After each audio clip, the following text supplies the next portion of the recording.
You still have that gloomy look on your face. Wait, are you still single and living with Dad? That's hilarious. It was a holiday when the doorbell rang, and standing at the front door was my younger sister who once stole my husband. 2 years ago, I discovered her affair with my husband, leading to our divorce. Since then, I had lost track of both of them, but suddenly, my sister returned, ridiculing my appearance and flaunting her wedding ring. We got married, so I thought I'd stop by for a greeting. I'm living happily now with your ex-husband. My name is Zoe. Ever since I was young, I've been complex about my appearance. My face and body are average, with no distinctive features.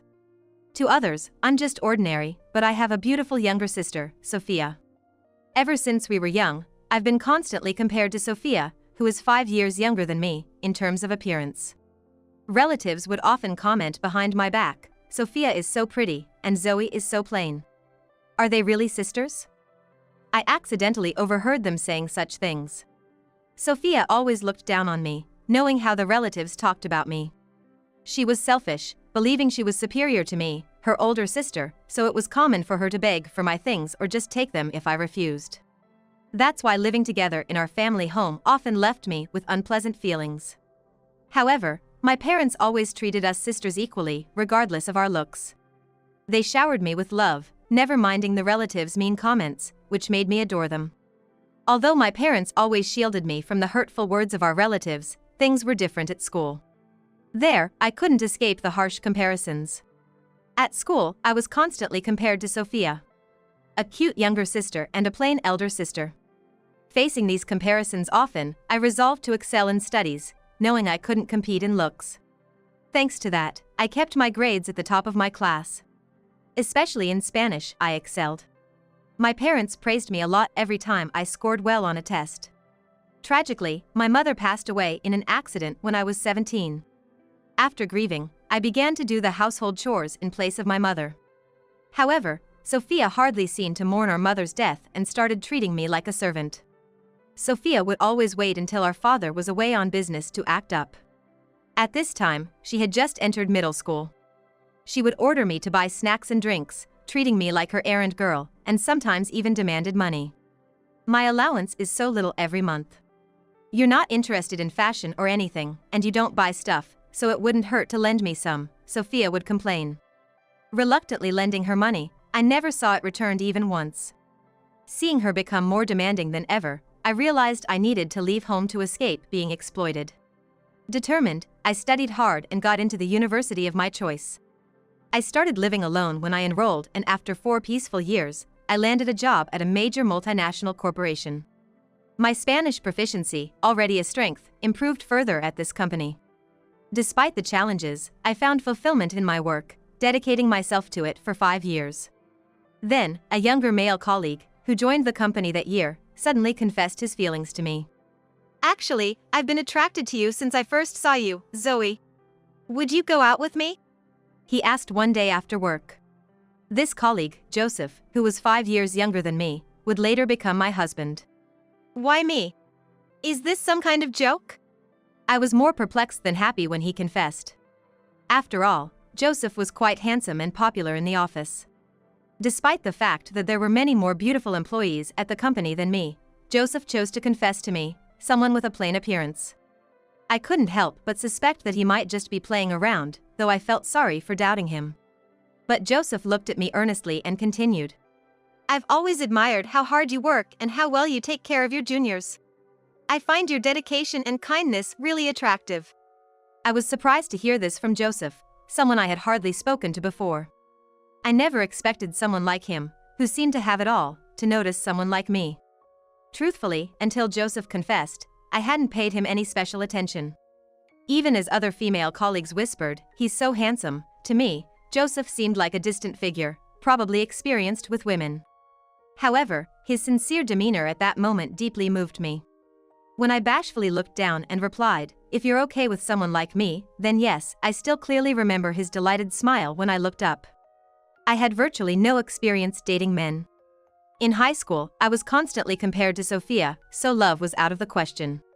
In college, a brief relationship ended with the guy calling me dull and plain, and breaking it off unilaterally. So, when I started dating someone as attractive as Joseph, I was ecstatic. Later, we moved in together and our relationship flourished. Joseph even visited my father a few times a year. My father was overjoyed that I had a boyfriend. Joseph seriously told him, "I want to marry Zoe someday," and I was thrilled by his feelings.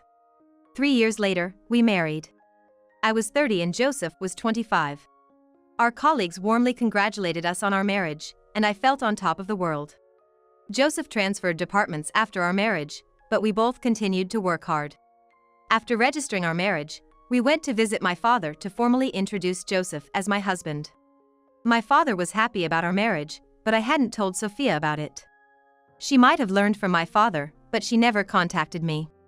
I know her contact information, but since moving out, we hadn't been in touch, and I avoided seeing her when visiting home. Sophia still lives there. Having repeated a year in high school and 2 years in college, and is set to graduate this year. We carefully planned this visit to avoid meeting her.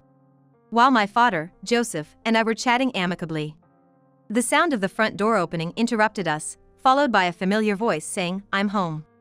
I was taken aback and froze. Sophia, as I feared, was the one who walked into the living room. "What's up, Sophia? You're home early today," my father greeted her. "My plans got cancelled, so I came back." "Wait, who's this guy? He's pretty handsome," Sophia said, ignoring me and ogling Joseph after explaining her cancelled plans. Uncomfortably watching my husband being appraised, I wanted to ask her to stop, but Joseph, seeing my sister suddenly appear, lit up and said with a smile, "Nice to meet you, I'm Zoe's husband, Joseph." Joseph stood up and walked over to Sophia with a smile. My husband, obviously smitten, and my sister, introducing herself with a not-so-displeased attitude. I felt an unpleasant premonition as she glanced at me and smirked. "I heard from Dad you got married, but I had no idea your husband was so handsome. You, being so plain, are quite lucky, aren't you?" "Sophia, that's not a nice thing to say." My father immediately reprimanded Sophia, but she seemed unaffected. Instead, she leaned on Joseph's arm and asked flirtatiously, "How old are you, Joseph? What do you like to do on your days off?" She looked up at him with a coquettish voice. Joseph didn't seem to mind and continued the conversation closely, leaving me at a loss for what to do. "Sophia, that's enough." When I was too upset to be angry, feeling a vague sense of anxiety that almost made me cry, my father strongly scolded Sophia. Relieved inside, I watched as Sophia glared at me and then, looking dissatisfied, moved away from Joseph and left the living room. After that, the conversation with my father didn't go well, and we decided to go home.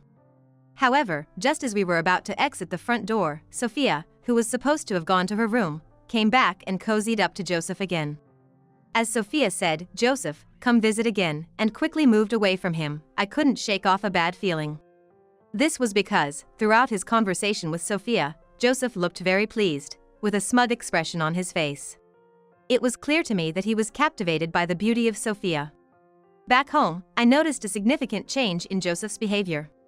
He started carrying his phone everywhere, even to the bathroom, never letting it out of his sight. "What's going on lately? Are you expecting a call from someone?" I asked, puzzled by his behavior. But Joseph just brushed me off irritably, saying, "It's none of your business, stop nagging." His attitude towards me had grown cold. Conversation had dwindled, and increasingly he would leave home alone on weekends, returning either late at night or the next morning.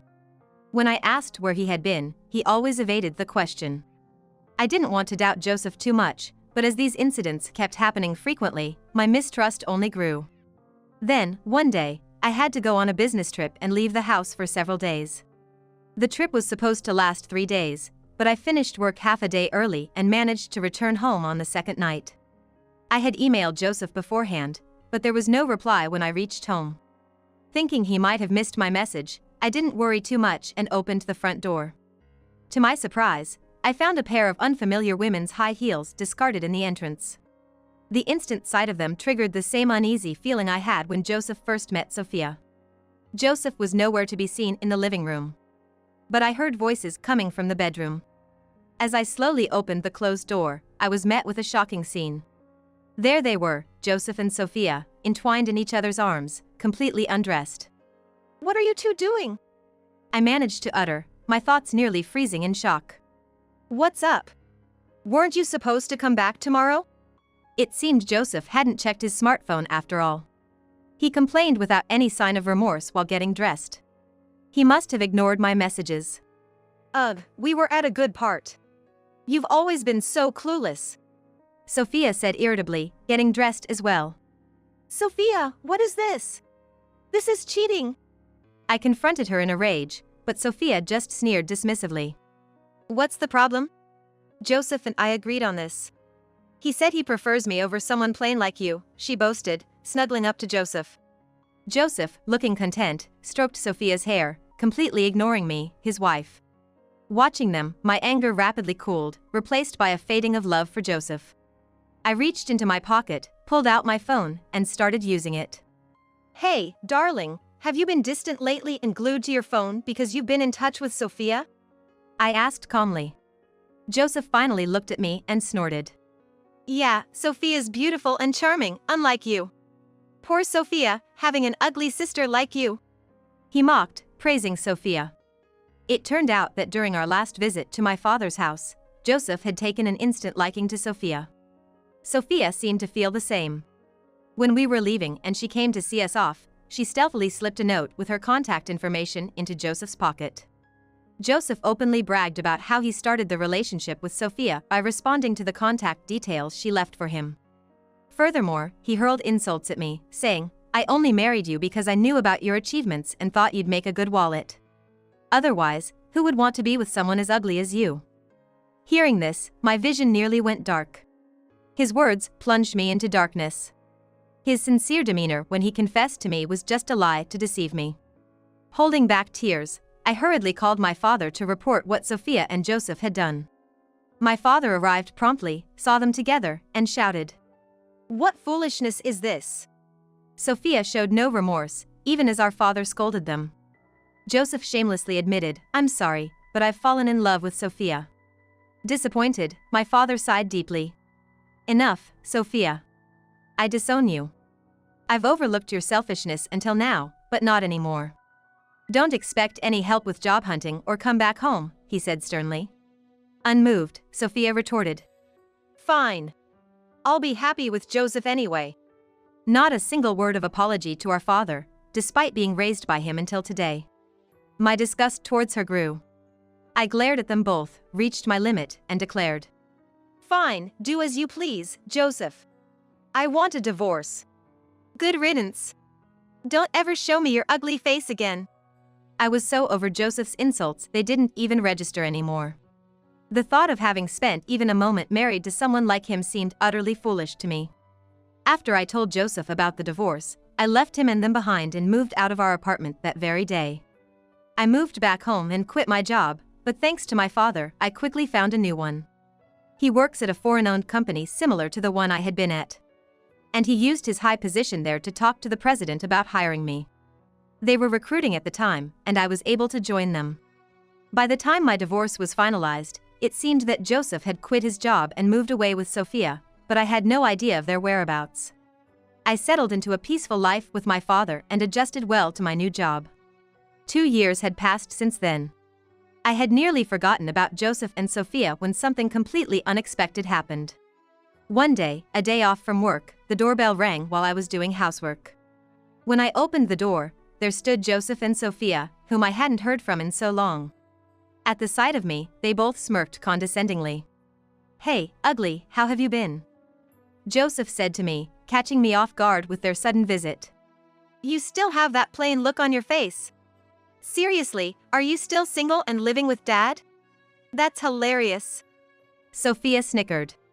What are you doing here? I asked wearily. Sophia flaunted her left hand, where a ring glinted on her finger. And Joseph wore a matching one. We got married, so we thought we should at least greet Dad once. Now, Joseph and I are living happily together. I could hardly believe they had the nerve to say such things to an ex-wife. I wanted to shut the door in their faces, but they pushed past me and barged into the house. Move it, ugly, is your dad home? Joseph deliberately bumped into my shoulder and brazenly crossed the threshold of the house. Sophia, who was supposed to be disowned by my father, appeared with an arrogant attitude, as if she had forgotten all about it. Then, hearing the commotion, my father emerged from the back of the house. Initially surprised to see Sophia and Joseph, he quickly put on a smile. "Oh, isn't that Sophia? And Joseph is with you too? You've come back at just the right time. I have something to discuss with both of you, come over here." Encouraged by my father's reaction, Sophia and Joseph seemed pleased and lightly headed towards the living room, so I followed them. As they casually sat down on the house's sofa, my father handed them some documents. They took them without suspicion, but as soon as they saw the contents, their expressions froze. It was a demand for compensation for infidelity against me. "What's this? Dad, what does this mean?" Father, now with a stern face, glared at them sharply, a stark contrast to his earlier smile. "What does this mean? I never forgave you for what you did to Zoe. I couldn't do anything as I had no way of contacting you, but now that you've returned, I'll make sure to claim the compensation." Sweating, Sophia and Joseph fell silent in front of my determined father. At the time, Zoe had gathered photos and audio recordings of you two in the act of infidelity, so we have all the evidence we need. There's no escaping this. Faced with my father's relentless inquiry, Sophia and Joseph fell silent. 2 years ago, when I first witnessed their affair, I had secretly recorded the audio on my phone and took silent pictures. I still have those data on my phone, ready to present as evidence of their affair at any time. "There's no way we can pay such a huge amount," Joseph said in despair. However, my father's expression softened as he said, "Actually, there's one more thing I need to discuss with you." He then pulled out some more documents from a drawer and handed them to Sophia and Joseph. I already knew this, but the documents they were signing were for the transfer of this family home as a gift. My father proposed to give them the house as a gift inter vivos. As expected, both of them immediately lit up at the proposal. "So, you're giving us this house? Why didn't you say so earlier? Then, we can sell this house to pay off the alimony." It was clear they were only thinking about selling the family home for money.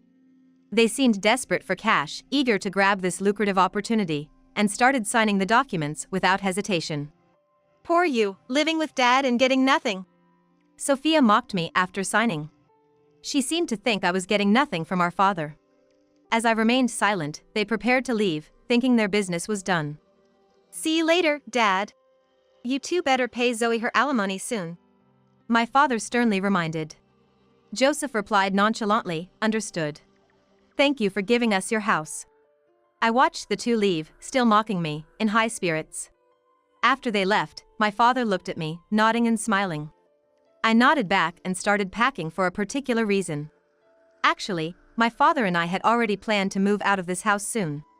When Sophia and Joseph appeared, it was perfect timing for my father to propose the gift inter vivos. After we left, they tried to sell the house quickly, but it was old and significantly deteriorated. I know this because they called once about it.